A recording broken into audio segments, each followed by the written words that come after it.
ಈಗಾಗಲೇ ಬೆಂಗಳೂರಿನ ಪರಪ್ಪನ ಅಗ್ರಹಾರದಿಂದ ನಟ ದರ್ಶನ್ನನ್ನ ಬಳ್ಳಾರಿಗೆ ಶಿಫ್ಟ್ ಮಾಡಲಾಗಿತ್ತು. ಆದರೆ ಈಗ ಮತ್ತೆ ಬೆಂಗಳೂರಿಗೆ ನಟ ದರ್ಶನ್ನ ಶಿಫ್ಟ್ ಮಾಡಲು ಮುಂದಾಗಿದ್ದಾರೆ. ಬಳ್ಳಾರಿ ಜೈಲಿನಿಂದ ಬೆಂಗಳೂರು ಜೈಲಿಗೆ ನಟ ದರ್ಶನ್ ಶಿಫ್ಟ್ ಆಗಲಿದ್ದಾರೆ. ಬಳ್ಳಾರಿ ಜೈಲಿನಲ್ಲಿ ನಟ ದರ್ಶನ್ ಆರೋಗ್ಯದಲ್ಲಿ ಸಮಸ್ಯೆ ಕಾಡ್ತಾ ಇದೆ ಅಂತೆ. ಪದೇ ಪದೇ ನಟ ದರ್ಶನ್ ಆರೋಗ್ಯದಲ್ಲಿ ಏರ್ಪೇರ್ ಆಗ್ತಾ ಇದ್ದು, ಇತ್ತೀಚೆಗೆ ತೀವ್ರ ಬೆನ್ನು ನೋವಿನಿಂದ ಬಳಲುತ್ತಿರೋ ನಟ ದರ್ಶನ್ ಜೈಲಿನ ವೈದ್ಯರು, ಹೊರಗಿನ ವೈದ್ಯರಿಂದಲೂ ತಪಾಸಣೆ ಮಾಡಲಾಗಿತ್ತು. ದರ್ಶನ್ L1 ಮತ್ತು L5 ಭಾಗದಲ್ಲಿ ಊತ ಕಾಣಿಸಿಕೊಂಡಿತ್ತು. ಚಿಕಿತ್ಸೆ ಪಡೆದುಕೊಳ್ಳುವಂತೆ ದರ್ಶನ್ಗೆ ಸೂಚಿಸಲಾಗಿತ್ತು. ಆದರೆ ಬಳ್ಳಾರಿಯಲ್ಲಿ ಚಿಕಿತ್ಸೆ ಪಡೆಯಲು ನಟ ದರ್ಶನ್ ನಕಾರ ಮಾಡಿದರು. ಬಳ್ಳಾರಿಯಲ್ಲಿ ಸ್ಕ್ಯಾನಿಂಗ್ ಸಹ ಮಾಡಿಸಲ್ಲ ಅಂತ ಹಠ ಮಾಡಿದ್ರು. ದರ್ಶನ್ ಹಠದಿಂದ ಜೈಲಾಧಿಕಾರಿಗಳಿಗೆ ಸಖತ್ ಟೆನ್ಷನ್ ಉಂಟಾಗಿದೆ. ಮೆಡಿಕಲ್ ಎಮರ್ಜೆನ್ಸಿ ಬಂದರೆ ಬೆಂಗಳೂರಿಗೆ ದರ್ಶನ್ ಶಿಫ್ಟ್ ಆಗೋ ಸಾಧ್ಯತೆ ಇದೆ. ಬೇಲ್ ಸಿಗದಿದ್ದರೆ ಮೆಡಿಕಲ್ ಎಮರ್ಜೆನ್ಸಿ ಹೆಸರಲ್ಲಿ ಬೆಂಗಳೂರಿಗೆ ಶಿಫ್ಟ್ ಮಾಡುವ ಎಲ್ಲ ಲಕ್ಷಣಗಳು ಕಾಣ್ತಾ ಇದ್ದಾವೆ.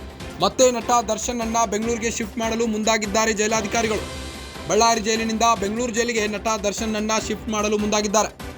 ಈಗಾಗಲೇ ನಟ ದರ್ಶನ್ ಬೇಲ್ ಅರ್ಜಿಯನ್ನ ಅಕ್ಟೋಬರ್ 8ಕ್ಕೆ ಮುಂದೂಡಲಾಗಿದ್ದು, ದರ್ಶನ್ ಪರ ಹಿರಿಯ ವಕೀಲರಾದಂತಹ CV ನಾಗೇಶ್ ಅವರು ಪ್ರಬಲವಾದ ವಾದ ಮಂಡಿಸಿದ್ರು ನಿನ್ನೆ. ಆದರೂ ಸಹಿತ ನಟ ದರ್ಶನ್ಗೆ ಬೇಲ್ ಸಿಗಲಿಲ್ಲ.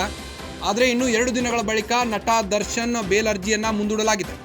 ಇದರ ನಡುವೆ ದರ್ಶನ್ಗೆ ಪದೇ ಪದೇ ಆರೋಗ್ಯದಲ್ಲಿ ಸಮಸ್ಯೆ ಉಂಟಾಗ್ತಾ ಇದೆ ಅಂತೆ. ಪದೇ ಪದೇ ನಟ ದರ್ಶನ್ ಆರೋಗ್ಯದಲ್ಲಿ ಏರ್ಪೇರ್ ಆಗ್ತಾ ಇದ್ದಿದ್ದು, ಬಳ್ಳಾರಿ ಜೈಲಿನಲ್ಲಿ ನಟ ದರ್ಶನ್ ಆರೋಗ್ಯದಲ್ಲಿ ಭಾರಿ ಸಮಸ್ಯೆ ಉಂಟಾಗಿದೆ ಅಂತ. ಇತ್ತೀಚೆಗೆ ತೀವ್ರ ಬೆನ್ನು ನೋವಿನಿಂದ ಬಳಲುತ್ತಿರೋ ನಟ ದರ್ಶನ್ ಜೈಲಿನ ವೈದ್ಯರು, ಹೊರಗಿನ ವೈದ್ಯರಿಂದಲೂ ತಪಾಸಣೆ ಮಾಡಲಾಗಿದೆ. ದರ್ಶನ್ಗೆ L1 ಹಾಗೂ L5 ಭಾಗದಲ್ಲಿ ಊತ ಕಾಣಿಸಿಕೊಂಡಿತ್ತು. ಚಿಕಿತ್ಸೆ ಪಡೆದುಕೊಳ್ಳುವಂತೆ ದರ್ಶನ್ಗೆ ವಿಮ್ಸ್ ವೈದ್ಯರು ಸೂಚಿಸಿದ್ರು. ಆದರೆ ಬಳ್ಳಾರಿಯಲ್ಲಿ ಚಿಕಿತ್ಸೆ ಪಡೆಯಲು ನಟ ದರ್ಶನ್ ಹಠ ಮಾಡಿದ್ರಂತೆ. ಆದರೆ ಬಳ್ಳಾರಿಯಲ್ಲಿ ಚಿಕಿತ್ಸೆ ಪಡೆಯಲು ನಟ ದರ್ಶನ್ ನಕಾರ ಮಾಡಿದ್ದಕ್ಕೆ ಬಳ್ಳಾರಿಯಲ್ಲಿ ಸ್ಕ್ಯಾನಿಂಗ್ ಸಹ ಮಾಡಿಸಲ್ಲ ಅಂತ ಹಠ ಮಾಡಿದ್ರು. ದರ್ಶನ್ನ ಈ ಹಠದಿಂದ ಜೈಲಾಧಿಕಾರಿಗಳಿಗೆ ಸಖತ್ ಟೆನ್ಷನ್ ಉಂಟಾಗಿದೆ. ಒಂದು ವೇಳೆ ಅಕ್ಟೋಬರ್ 8ಕ್ಕೆ ಬೇಲ್ ಸಿಗದಿದ್ದರೆ ಮೆಡಿಕಲ್ ಎಮರ್ಜೆನ್ಸಿ ಹೆಸರಲ್ಲೇ ಬೆಂಗಳೂರಿಗೆ ಶಿಫ್ಟ್ ಆಗೋದು ಅಂತೂ ಫಿಕ್ಸ್ ಎನ್ನಲಾಗುತ್ತಿದೆ.